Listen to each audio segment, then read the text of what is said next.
So John Oliver is a talk show host, a comedian. He talks about all kinds of topics in the news, and recently he decides to weigh into Israel-Palestine. I say Palestine in quote marks because the whole concept of Palestine and Palestinians is made up forgery, really, in order to simply undermine Israel. There never has been a Palestinian state, never was a Palestine. The Arabs who are there would be happy to be part of another Arab nation, empire, whatever. They don't have a unique, distinct national identity. They only created one in order to try and undermine Israel's and the Jewish people's claims to the land. But anyway, that's a side note. We're talking about John Oliver right now. And many people were frustrated by the lies and half-truths that he said in his monologue.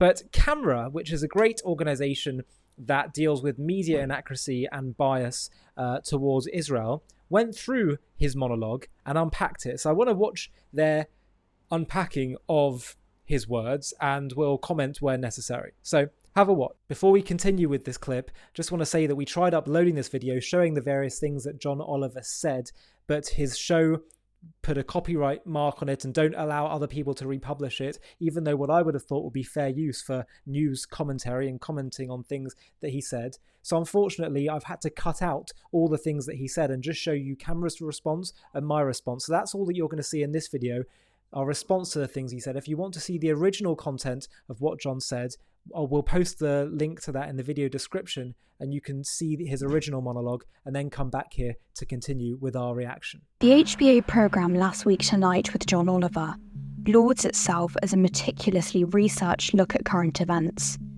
But in his latest rant against the Jewish state, John Oliver made clear that he is interested only in promoting the Palestinian narrative. Facts be damned. Oh, surprise, surprise. The main topic of his programme on July 28th was so-called settlements in the West Bank or Judea and Samaria. But through careful framing and omission, he distorts history to promote his chosen worldview. Let's take a look. Oliver has admitted a pretty big event here, the invasion of Israel by Lebanon, Syria, Iraq, Transjordan and Egypt, assisted by local Palestinian Arab militias. This is what caused the war that ended in catastrophe for Palestinian Arabs. He also admits that Palestinian Arabs rejected the 1947 partition plan. Had they accepted it, they would not only have had a state of their own for the first time in history, they could also have avoided war. I'm going to also just add in there as well that other two big points he didn't mention. Number one is that he's making it seem as if Israel is simply a rectification for the Holocaust. And yes, he does say, well, there was also a Zionist movement for a while that led because of anti-Semitism that existed in Europe. Makes it sound very kind of like it's a European thing. Let's be clear that Israel is not a rectification for the Holocaust or modern anti-Semitism. Israel is a rectification of 2,000 years of exile of the Jewish people, forcefully displaced from their homeland, which they always maintained a presence in for 2,000 years, and which is their national, historic, ancient, biblical, God-given homeland, which they return to after 2,000 years. So that's really important to bear in mind. The Jewish people have prayed for thousands of years, every single day, to return to Jerusalem, to return to the land of Israel. Meanwhile, as I say, he talks about the anti-Semitism of Europe. He seems to omit the fact that anti-Semitism in the Arab world is so huge. He talks about displacement that occurred. What about the displacement of the Jews living in the Arab world? 700,000 Arabs in the land of Israel. What about the nearly 1 million Jews that were displaced at the exact same time, forced out of their homes, kicked out by all the surrounding Arab countries? It's not just a European issue, anti-Semitism. They were kicked out and they made their home in Israel. Israel took them in, unlike the Arab world, which didn't take in these Arabs that were fleeing. He also omits, as they say in the video, the fact that they were displaced. Why? Because the Arab armies decided they wanted to attack Israel. The Great Displacement, where everyone talks about this original sin of Israel coming in and taking the land and kicking out the Arabs. No. It would never have happened if the Arabs would have said, well, the UN sees that there are Jews here and there are Arabs here, and the UN said, we'll split the land. The Jews said, yeah, fine. Then you'd have a Jewish state, an Arab state, and Jews living in an Arab state, and Arabs living in a Jewish state. There'd be no displacement. But the Arabs said, no, we're not accepting that. We want to wipe out the Jewish state. We want to kill the Jews. And so that's what led to the displacement. When they said we want to start a war against you, and much of the displacement happened because Arab armies said to the Arabs, leave your home, go and we'll and come back once we've destroyed the Jews, thrown them into the sea. But of course they didn't do that. The Jews won. Israel won. And so now you're blaming Israel for your own desire, your own genocidal plans. Completely omitted. And the proof that Israel didn't have genocidal plans is because the Arabs that did stayed in Israel and now have probably the best life of most Arabs in the Middle East. Israeli Arabs. As in any war, civilians on both sides were killed in 1948. But there are no reputable sources to support Oliver's hyperbolic claim of Israeli massacres of entire villages. He doesn't name any specific villages or his sources, but many such claims have proven to be fabrications. And Oliver entirely ignores the suffering of... Just before they continue that, there's also been recent evidence that the Deir Yassin massacre that occurred, that people talk about, there's now new historical evidence which is starting to question whether this even occurred in the first place and the extent to which it occurred.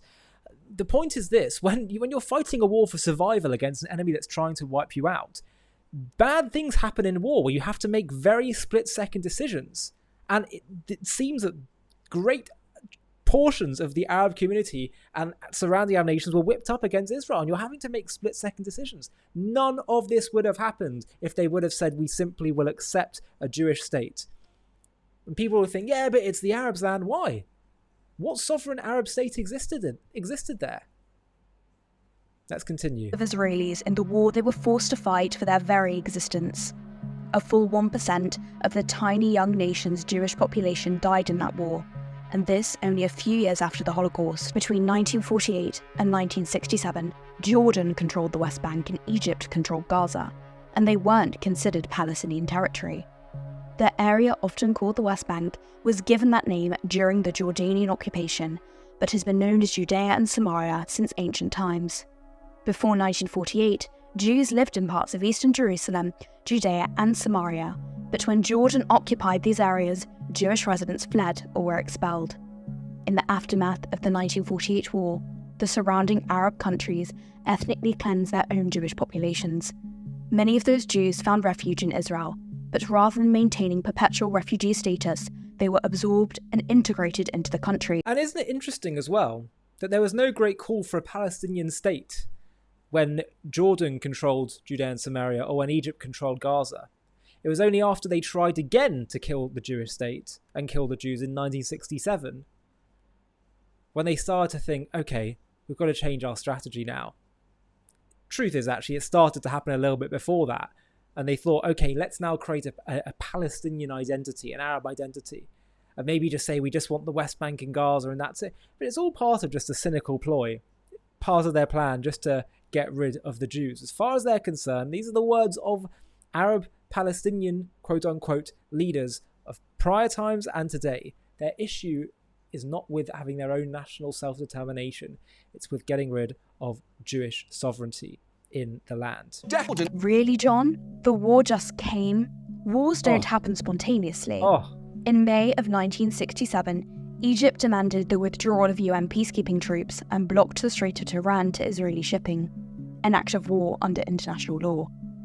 It was only once enemy nations had already massed 500,000 troops, more than 5,000 tanks and almost 1,000 fighter planes on Israel's borders that Israel launched a preemptive strike. International law only bars acquisition of territory from aggressive wars, not from defensive wars, in order to disincentivize aggressive ones. And by the way, as is pointed out, according to international law, if you acquire territory in a defensive war, you absolutely have the right to self-defense. Secondly, whose land was this belonging to before 1967? Judea and Samaria. Who did it belong to? Or the West Bank, as it's referred to by some.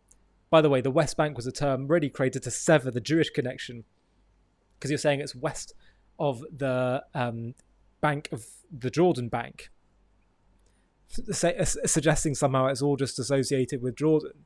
No, this land is Judea and Samaria. And who did it belong to? Or do you want to say it belonged to Jordan, who conquered it in a war of aggression? They were illegally occupying it, and that's what the world recognized. It was an illegal occupation before 1967, between 48 to 67. So it didn't belong to Jordan. Who did it belong to before that? The British. The British handed it away. Who did it belong to? The UN partition plan of 47? Actually, the UN partition plan was not binding international law. The last piece of binding international law you have which allocates this land is the San Remo Conference, which occurred in the 20s, and the Balfour Declaration in 1917. That was binding international law, and it said that this land would go towards a future Jewish homeland. So actually, the last piece of binding international law you have to go to says that this is the Jewish people's land. And so, again, clearly omitting facts in such a grotesquely obvious and intentional way that it's just obscene. No, Israel didn't know this at the time. A single individual held this opinion, but other more senior legal experts disagreed. And by the way, the issue in international law is of forcefully transferring your population to that zone you've now captured. The settlers weren't forcefully transferred there. I don't even like that term settler because it implies almost some form of guilt. But Israelis that moved there, they moved there because they wanted to. They wanted to live in their ancient historic homeland. You read the Bible, so many of the events that occurred in Judea and Samaria. While Area C may comprise a majority of West Bank territory, the major Palestinian population centres are all in Area A, meaning that the majority of West Bank Palestinians live under Palestinian Authority governance. The Oslo process fell apart because two successive Palestinian Authority presidents rejected offers of independence, one that was made at Camp David in 2000 and another by Prime Minister Ehud Olmert in 2008. Many Israeli supporters of the peace process lost hope during the Second Intifada, when Palestinian terrorists murdered over 1,000 Israelis. Actually, the vast majority of existing settlements were founded in the 70s and 80s, a total of 116. Just 7 were added in the 90s and another 5 in the last 24 years up to the recent present, when there's been tentative recognition of a possible 4 or 5 additional settlements. Oliver's so incensed about what is mostly the natural growth of Jewish communities in places where he thinks Jews have no right to live. And by the way, I would just also add, why can't Jews live in Judea and Samaria? And you say it's going to be part of a future Palestinian state. Why can't Jews live in what will be a future Palestinian state? It's going to be Judenrein? It's going to be free of Jews? Is that what you want? What exactly is the issue? Arabs live in Israel. Why can't Jews live in what is going to become, it won't, but in theory would become a future Palestinian state? You're saying that it has to be free of Jews. Why? Arabs are a minority in Israel. Why can't you have a Jewish minority in that future Palestinian state? And why on earth would Israel think that they're going to have a partner for peace if their partner doesn't want a single Jew living in their future country?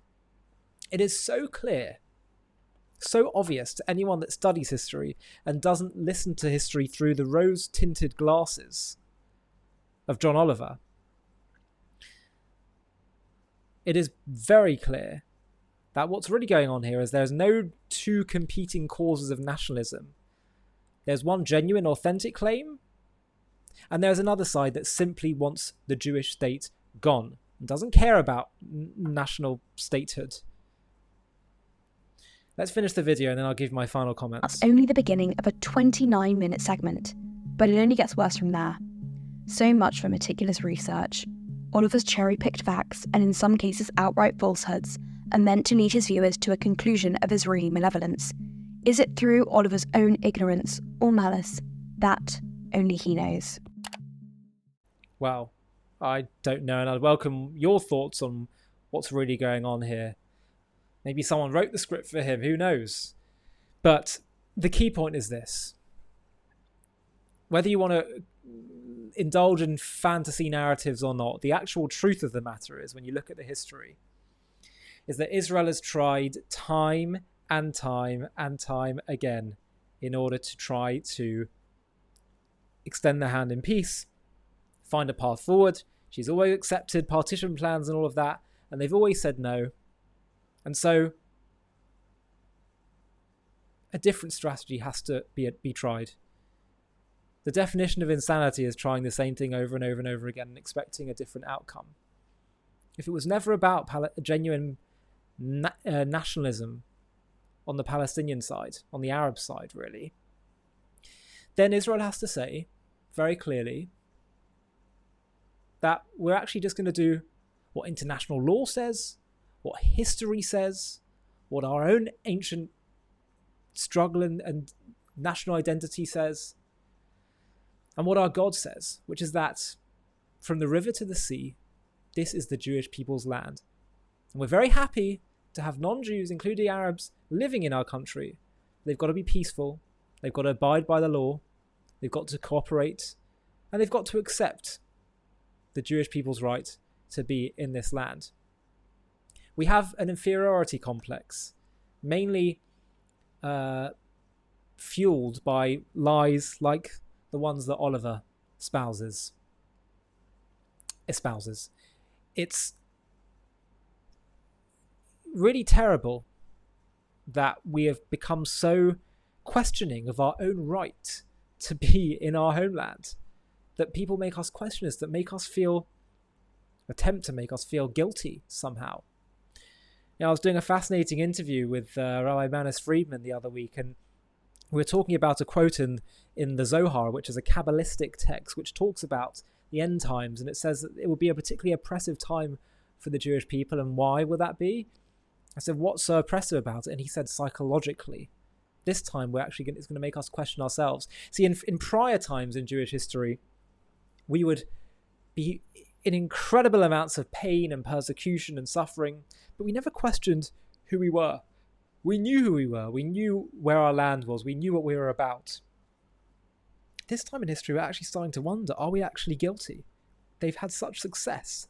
The anti-Israel campaign has had such success in trying to convince the Jews that they actually don't belong in Israel. The people of Israel don't belong in the land of Israel.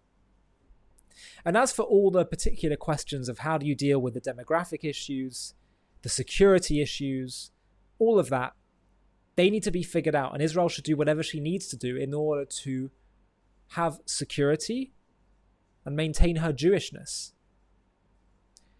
And if that means that you can't be democratic in absolutely every single way, you know what? The Jewish people are entitled to one home on this earth. We're entitled to a home. We absolutely welcome guests, but we're entitled to a home. And frankly, as for democracy, look at the region, look at the Middle East. They're not democratic at all. They want to protect their own culture, their own identity, even their ethnic identity. And Judaism, by the way, was never an ethnic identity, because anyone can become Jewish. Yes, we come predominantly from one pool of ethnicity, but anyone can become a Jew. And when you go to Israel, you'll see a total mix of colours and ethnicities. It's about what we believe in, ultimately. It's about who we are. The Jewish people are entitled to a home. We've tried for too long indulging in a path which simply perpetuates our own insecurities and our own troubles.